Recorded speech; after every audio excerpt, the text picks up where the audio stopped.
Alrighty. No, thank you. Alrighty. So now we're back from lunch. The worst time of the day. You know, we're all full, sleepy. So, but our minds are relaxed, and you know, like we got a break. So the idea now is we're gonna wrap up with how families affect acute and chronic disease, how families affect health. And then we're gonna look at how health affects families. And then look at the movie. So the idea of this session, it has like three main goals. You know, like to really like you get to hone into, you know, like what factors affect how families affect health. We talked about the behaviors, but now like the health conditions. That first slide that I showed you know, like the heart attack, Alzheimer's disease, cancer. And I want to show you lots of examples of how families affect health. And I hope that you're able to reflect on how can you use this knowledge. This is the same slide that I showed you for the behaviors. And you know, like, however, we can look at it in a different way. So for example, like the physical environment, like we know if someone has a cold, of course their family members is also more likely to have a cold. So you know, like being together also predisposes for communicable diseases. And also some people think of behaviors as things that also are communicated, different than infections, but yeah. Also, like people, by living in the same household, you know, like could be exposed to the same physical conditions. So for example, if a family lives close to a factory that uses asbestos, that's a well-known risk factor for mesothelioma and other cancers. So it's like the physical location of it. We talked about the economic and other resources, the history, beliefs, values, the behaviors, and the biology. So, and also we talked about the relationships, right? So we know that families that support each other, help each other more, are healthier and have less health burden. And out of all these types of support, emotional support is the one that's most important. So we need someone that could help us when we're sick for driving our car or preparing meals if we cannot do that. But being able to provide emotional support, that's the most important part of the relational component of families affecting healthcare. So there are several family relational aspects that have been identified as positive and negative for health outcomes. So protective factors are how connected are the families, and again, you know, like that connection relates to the emotional aspect of it. The caregiver coping skills, so if they have the skills, the knowledge, they know how to take care of each other. If they are supportive of each other, if they have clear organization of what they're gonna do, how they're gonna do it, who will do what. And we'll talk more about this on, okay, so how do we use these protective factors as ways to improve well-being? And having direct communication about what's going on with the disease. Risk factors, things to avoid. Conflict, you know, having the more stress factors that they have, the worse their health is going to be. Being isolated, and again, that talks about the lack of that emotional support and instrumental and informational support. And disruption of developmental tasks. So if a child has a chronic condition and they skip some developmental tasks, that puts them off for their future health. And being rigid. And we'll talk about this a little bit more. So I wanted to highlight the biological components. So I will see what's going on.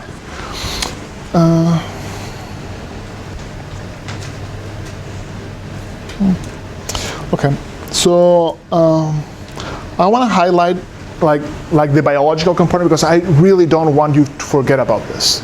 You know, like we live in the body, and our body responds to what's going on in the environment. So there are two main ways of how the body responds. And how many of you have heard the fight or flight response? Most of you. Can any of you explain what it is to those who don't know?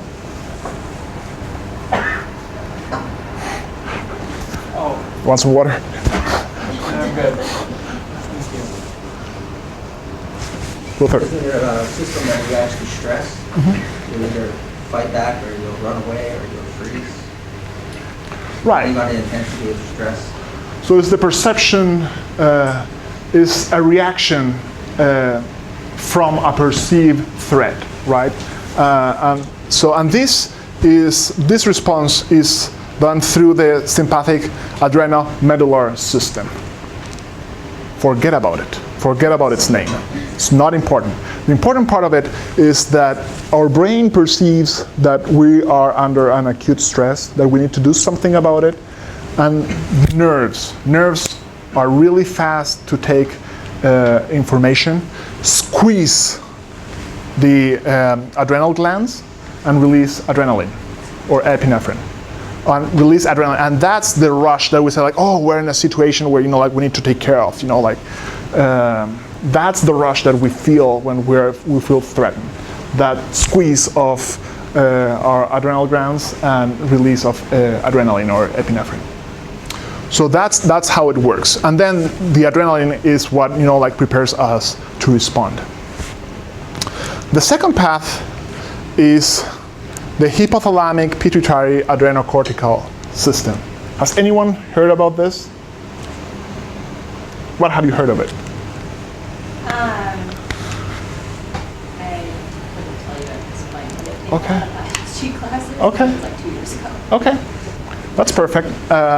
This is the HPA axis, and this is another very important pathway.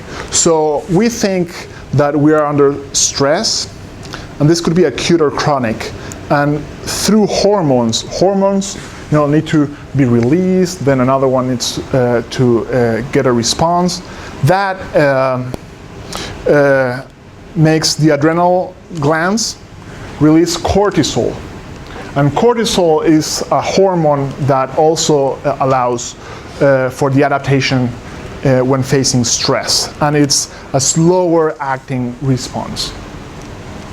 Okay, so the first one is rapid onset, rapid response. This one is a slow response and more permanent in time. And these are the two main pathways of how, you know, like, our biology responds towards stress. So, and it's normal, we all have this, we need this for survival. The problem is when it's permanently activated. And this is the problem. And this is, so now we're moving towards chronic stress. And, you know, like, when we're stressed out. And, okay, and what does that have to do with illnesses? Because illnesses could become chronic stressors for individuals and their families. So we know that when there's this permanent activation of the stress response systems, like, we have high blood pressure and heart rate, and that, you know, like, predisposes us for heart attacks, and that's not good. That produces that our hormones in our bodies don't work well. So the body might increase the amount of some hormones, reduce the amount of others.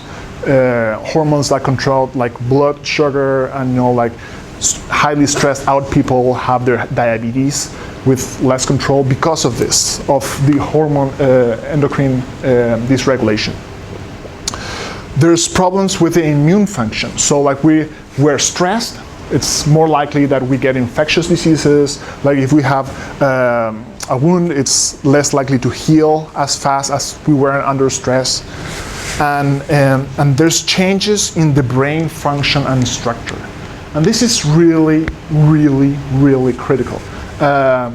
Because, so if our brain changes because of stress, then, so this is a little bit when we're going to talk a little bit later, like if our brain changes, of course, our behaviors change as well. So, and especially like the prefrontal cortex and the amygdala that regulate emotion and control of impulsivity. So I'm not going to be able to be a good parent if I don't have like good brain activity. So my parenting practices also change. So this is like a little bit of, like how health affects family and family relationships. But stress could be really detrimental if it's chronically activated. So please don't forget about this. You don't need to know the names, but like the pathways. There's one that really activates, it's quick and easy, and the other one that's like chronic. Luther, you had a question. What do you mean by open? What's the whole concept of how's it open? The long term, it's permanently open. You said. What do you mean by? Oh, right. So it's permanently activated. So you feel that thread that could be conscious or unconscious permanently. So permanently you have a greater release of cortisol that ends up like by the adrenal glands that ends up. I will show you some examples of the consequences of that. So you're basically living a what a stressful life. Right. And I think that taps into what your interests are about the health disparities, because we know that people who have low income that like are under stress because of stigma, because of many other reasons, they live under stress, and that predisposes for a path that it's really hard to recover. And we know that like if you think that as an individual is hard to recover, think about it as a mom. And we know that when mothers are pregnant that are under lots of stress, this cardiovascular reactivity also makes that the blood flow of the baby gets less blood. And that means that the babies don't grow as big as they should be. So they are born with lower weight. And that predisposes them from before being born to a different path and different trajectory for their lives. So we really need to be like critical about this and like how it affects families. So I want to show you some examples about chronic stress that is through illnesses affect common cold, heart disease, asthma, depression, and type 2 diabetes, which are like really important causes of death and like are common diseases that people will have wherever you go. It could be in your own families, it could be like clients that you serve. So you're not going to believe some of the research that I will show you. So this is a study that they took 300 healthy people and they put them in isolation. So they made sure that they didn't have any infectious disease during 5 days. And they instilled a virus that they knew that was going to cause a cold. And they did like a lot of measures about stress, family and work events that were going on, like and how they perceive stress. And they had them 5 days in isolation, and they measured like all this stress responses, like the immune system, cortisol, and then looked at like who developed a cold and who didn't. They all received the virus. So like who developed the cold and who didn't. And what we learned, so these are levels of cortisol, the hormone that it's bad if you are under lots of stress, and the number of colds. And if you see people with high number of stressful events have way higher number of colds. Way higher number of colds compared to those who have a low, that are relaxed. And that happens if their reactivity, how the body responds to cortisol, is high or low, and that also has to do with stress. But so being stressed is bad, and so this is a marker of immune function. So this is like mechanism of defense. It's a white cell that like protects the body.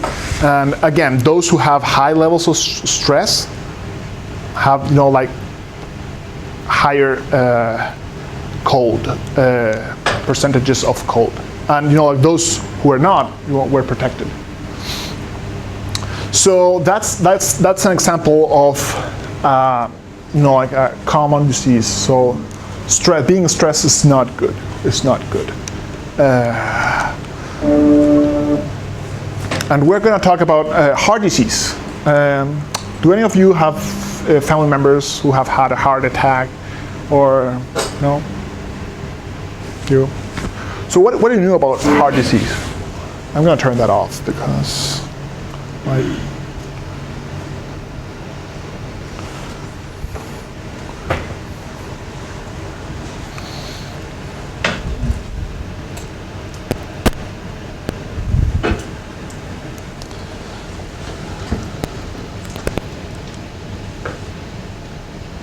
okay. It's not.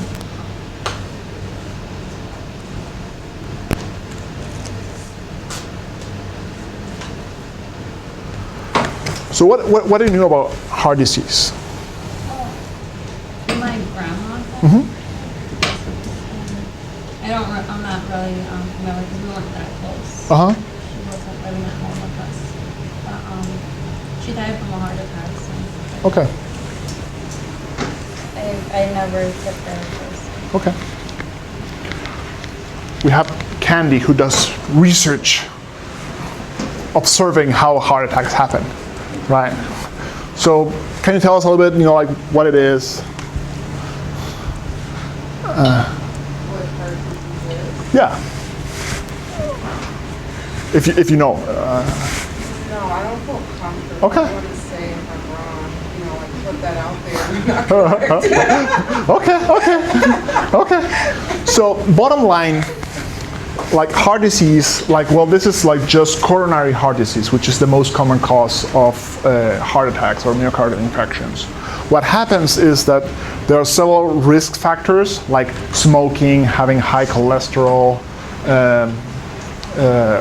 having high blood pressure, that makes a plaque in the arteries that makes the flow of blood being not as smooth as if there was no plaque. And what happens suddenly is that this plaque breaks and there's a clot. So the clot makes that there's no more blood flow getting to the heart. And that's why people feel pain when having a heart attack, because there's no blood getting to the heart. And that's why people die, because if it's not opened quickly, the blood flow is not able to recover. And of course, different heart attacks depends on where the artery is. So if it's a main artery, they're more serious. If it's like a very small artery, it's not as important. So that's like the main thought of it. And so what we know about stress and heart disease is that, again, it stimulates the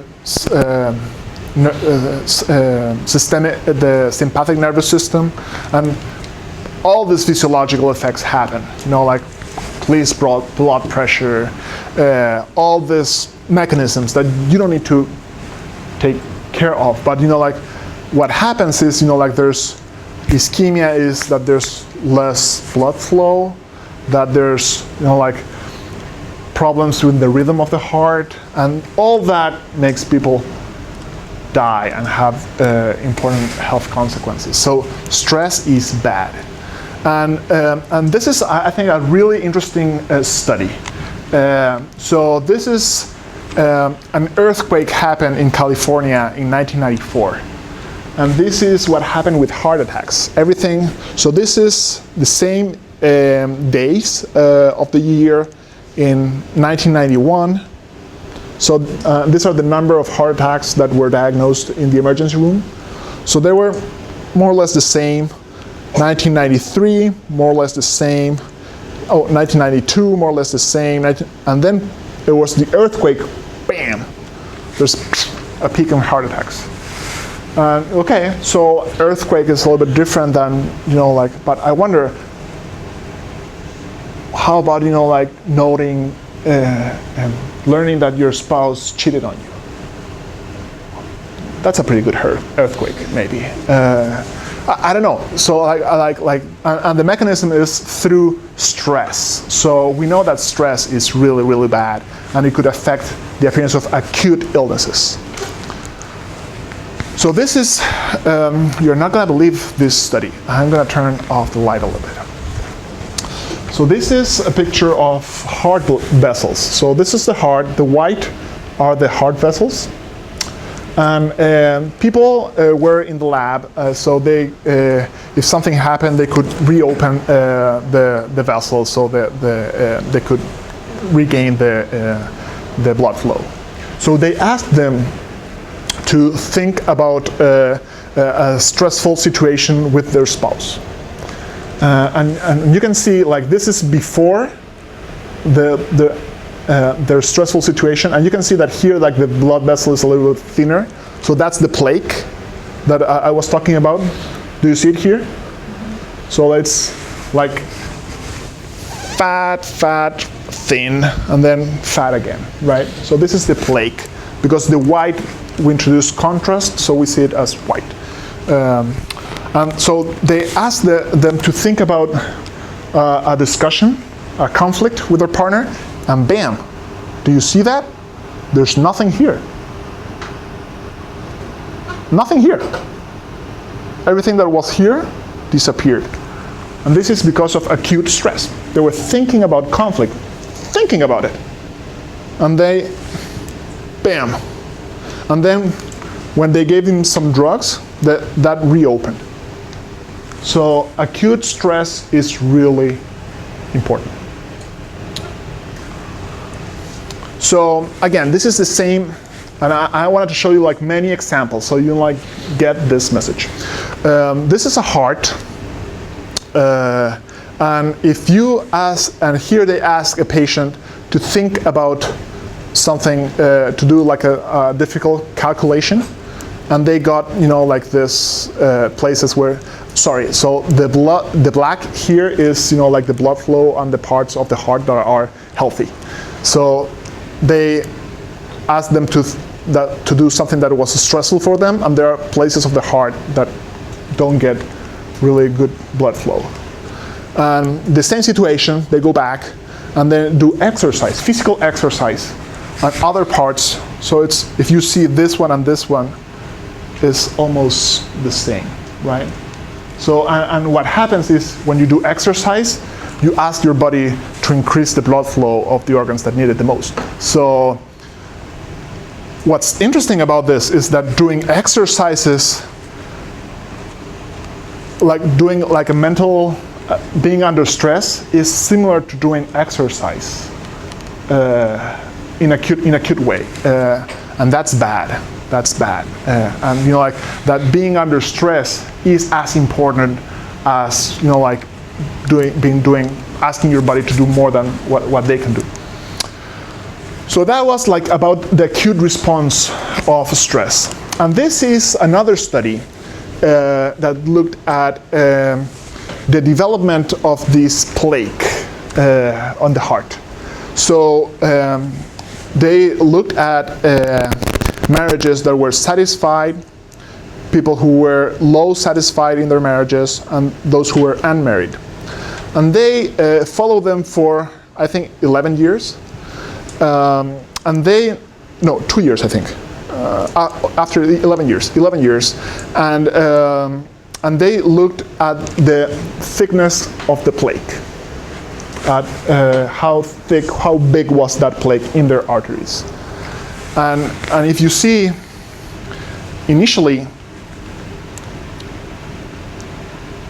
low satisfied were similar to the unmarried, but they had a plague that was bigger than the ones who were satisfied. And once they follow them 11 years after, the plague was still bigger, but only among those who were low satisfied. So being in a bad marriage is even worse on the long run than not being married. So this really speaks to the importance of, like, if you're not in a good relationship, that's really bad for your health. In the short term and in the long term, at least in heart disease. Questions, comments, reactions?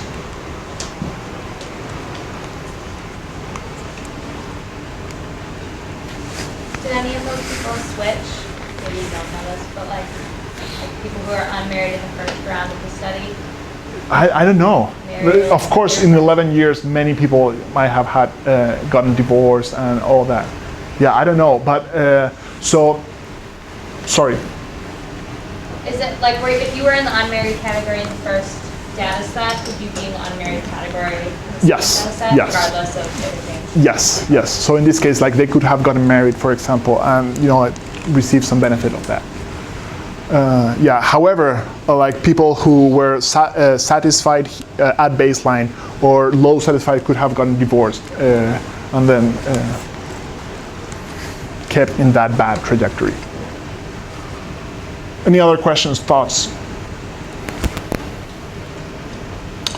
All right. So, so this is after having a heart attack.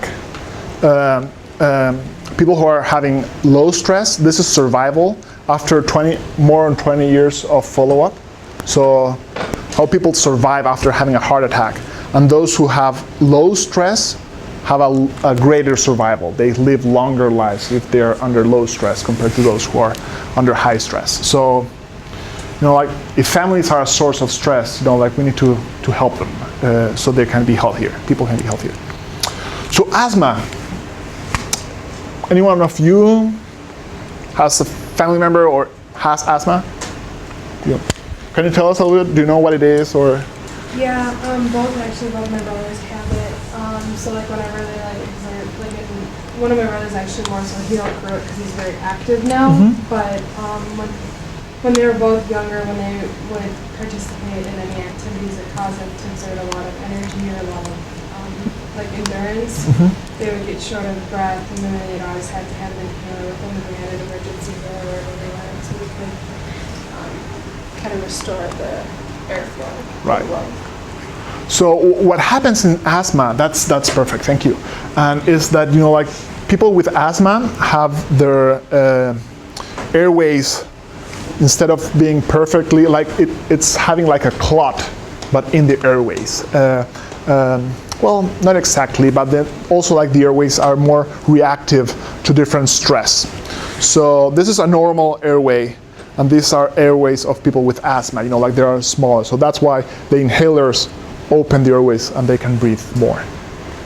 And because of this reactivity, asthma is one of the conditions that has received like a lot of attention when looking at stress. So this is levels of family support and like number of days with symptoms. And families that have low support have children with higher number of symptoms, and that's like a straight relationship. Even though there's a biological component, so like regardless if they have like high family support, that family support will not cure the asthma, but will certainly reduce the number of days with symptom in half, and that's like a pretty large number. And this is a measure of how their airways are open or closed, if you want to say it that way. And like people with high family support, they have their airways more open. Like this is the pathway, and the same that we talked about for heart disease and other things. Like low family support leads to the activation of the body's biology, and that leads to symptoms and lower pulmonary function. So families affect health through a biological biological component. And it's not only about the biological component that's produced in the moment, and I find this research fascinating, that these are genes that produce the receptors on our critical proteins for in asthma. So if we see people, so black are people with asthma, white or gray, healthy people, and those who have had life events and chronic stress in the families. So if they have not have stress, people with asthma, they have a higher activation of these genes that, like they need them, so that they have a higher activation compared to people who don't have asthma. However, when they are under stress, bam, there's the genes are not working. So it's not just modifying how the body is functioning, but the genes, the genetic structure and the codification that activates the body, the body's response. So it's really deep, the impact of the family in the biology. And the last two examples, it's depression. I imagine most of you are familiar with depression, right? Yeah? Yeah. Is that like a yeah, or like a I'm sleeping? Like maybe a little bit of both. Okay, so depression, family and depression. This is a study that looked at different genes that are related with depression. And again, number of stressful events, regardless of the genes. And this is self-reported symptoms of depression. So the larger number of stressful events that a person is facing, and one of these could be like family-related stressful factors, bam, the greater number of symptoms that they have. And the same of, like the probability of having a major depressive episode, the probability of having a suicide attempt, number of stressful events that are going on, that increases the likelihood of having that, if someone else has reported their symptoms. But stress not only affects depression, but also like depression in mothers. So this is looking at the effect of mothers on their children. So mothers and teachers were asked to report how their children were doing about different behaviors. So you can see mothers and teachers report are very similar. And these are the times that the mom has had depression. So if they have never had depression, if they had it before the birth of their child, if they had it after the birth of their child, and before and after the birth of their child. And these are the number of the symptoms if they have antisocial behaviors. So if they never had depression or had it before the child was born, there's no problem. However, if the mom has depression after the child has been born, their children are more likely to misbehave, to have conduct problems. And this is the number of periods of depression, and that's the same. So if mom has never had depression, children are not at greater risk, but the greater number of depressive episodes that a mom has, the greater the risk for the child. So it's not only an effect in the mom, but also in the child, in the children. And I wanted to show you like the other side of it. Like what happens when moms recover? What happens with when parents, like improve their mental health? And so again, this is mothers who had a depressive episode and were treated for their depression. And so these are mothers who responded well and then recovered, and these are mothers who did not recover well. So this is at baseline, and this is 3 months after when they recovered in this place and when they did not recover in this place. So children with any disorder at baseline then reduces, and depressive disorders reduces. no change in anxiety disorders, but yes, in disruptive behavior disorders. So this is percent of children with any of these diagnoses. And however, in the mothers who do not recover from their depression, the number of problems in the children increases. So it's really not only the family affects the mental health of one member, but also it's that reciprocal influence on other family members. Yeah, so I want to give you the last example. This is a study that, this is my second study that I run when I was in Chile. And it's about type 2 diabetes. Anyone knows what type 2 diabetes is?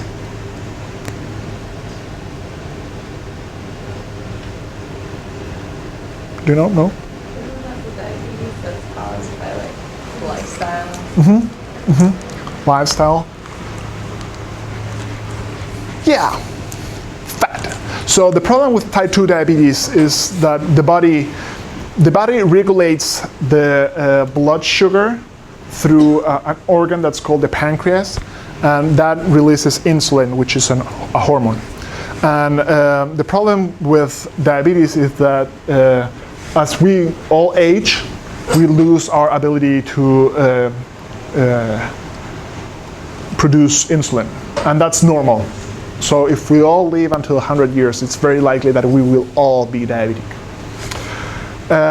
However, the other side is how our body uses that insulin. And this is the problem with people with type 2 diabetes, that their body, because they have unhealthy lifestyles, they tend to be fat.